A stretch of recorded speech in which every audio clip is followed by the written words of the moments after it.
కానీ ముఖ్యమంత్రి గారు ఏమంటున్నారు? 1100 కాదు, 1,50,000 కోట్లు, 1,50,000 కోట్లు అంట. దేనికయ్యా ఖర్చు ముఖ్యమంత్రి 1,50,000 కోట్లు అంటే ఒక్కడు సమాధానం చెప్పడు. నేను ఇదే భవన్లో ఇక్కడనే ప్రెస్ మీట్ పెట్టి 1.5 అవర్ ప్రజెంటేషన్ ఇచ్చి బీఆర్ఎస్ గవర్నమెంట్ ఏం చేసింది, నువ్వేం చేస్తున్నావు, ఎందుకు 1,50,000 కోట్లతోని హైదరాబాద్ను ఆగం చేసే ప్రయత్నం చేస్తున్నావు అని అడిగితే ముఖ్యమంత్రి గారు ఉప ముఖ్యమంత్రి గారు నా మీద ఒంటికాలతో లేచినారు. ఏమని? నీకు ఎవడు చెప్పిండు 1,50,000 కోట్లని అంటారు. నువ్వే చెప్తీవు కదా స్వామి అని వీడియో చూపెట్టి. ముఖ్యమంత్రి చెప్పినాడు, నేను చెప్పింది కాదు. ఏప్రిల్లోనేమో రేవంత్ రెడ్డి 50,000 కోట్లతో మూసి శుద్ధి అన్నాడు.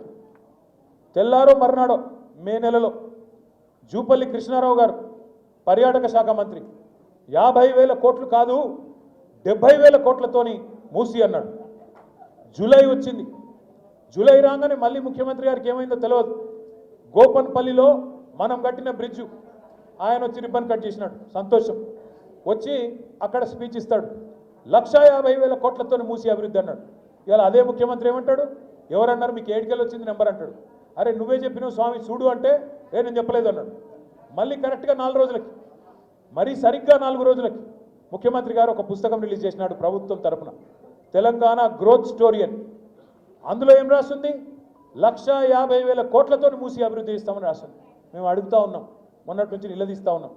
దేనికోసం 1,50,000 కోట్లు? ఎవడి కోసం? 1,100 కోట్లతో తెచ్చేస్తే మూసి పునరుజ్జీవం అయిపోద్ది కదా అంటే వాళ్ళు చెప్పే కారణాలు ఎంత వింతగా ఉన్నాయో ఒక్క నిమిషం మీకు చెప్తాను. వాళ్ళు ఏమంటారు? మూసి పక్కల 2 పక్కల బఫర్ జోన్ ఉన్నది, బఫర్ జోన్లో ఉన్న వాళ్ళను ఎలగొడతాం, ఖాళీ చేస్తాం. నేను ఇవాళ ఇక్కడికి వచ్చిన మా ఆడబిడ్డలను అన్నదమ్ముల్ని ఒక్కటే మాట ఆలోచించమని కోరుతున్నా.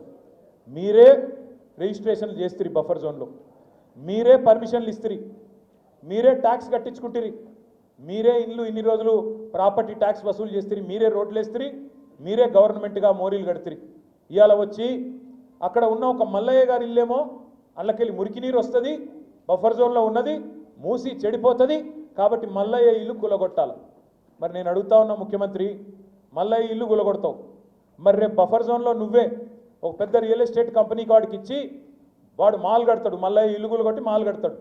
మల్లయ్య ఇంట్లోకి వెళ్ళేమో మురికి నీరు వస్తుంది, మాల్లోకి వెళ్ళేమో సుగంధం వస్తుందా? మాల్లో కూడా అదే మురికి నీరు కదా వచ్చేది.